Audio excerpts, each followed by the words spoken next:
சித்ரா பௌர்ணமி முன்னிட்டு மொத்தம் 5 பொருட்கள் இன்று இரவு 12 மணிக்குள் வீட்டில் வாங்கி வந்து பூஜை அறையில் வைத்து பூஜை செய்தால் பலவிதமான நன்மைகள் பலவிதத்தில் நடக்கும். முதல், தோரம் பருப்பு.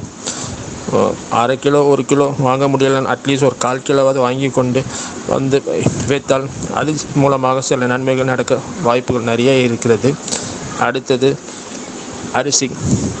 உங்களால் முடிந்தது பச்சரிசியோ இல்லை புழுங்கல் அரிசியோ, அரிசி எந்த அரிசியாக இருந்தாலும் வாங்கி கொண்டு மினிமம் ஒரு 1/4 கிலோ வாங்கி வைத்து பூஜை அறையில் புதிதாக வாங்கி பூஜை செய்யணும். 3வது, கல்கண்டு. அது கல்கண்டு என்பது ரொம்ப நல்லது, இனிப்பான செய்தியை தருறது.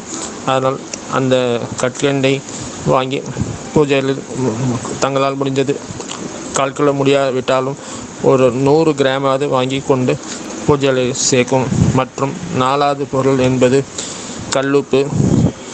உங்கள் ஊரில் கல்லுப்பு இல்லை என்றால் அட்லீஸ்ட் ஒரு சாதாரண டாட்டா சால்ட் உப்பாவது வாங்கி கொண்டு வந்து புதிய பேக்கெட்டில் வைத்து அதனால் உங்களுக்கு தன வரவு உட்பட வாய்ப்புகள் இருக்கிறது. 5வது என்பது ஏலக்காய். இந்த ஏலக்காயினால் நிறைய நன்மைகள் பலவிதத்தில் நடக்கிறது. ஏலக்காய் தெரியாதவர்கள் யாரும் இல்லை.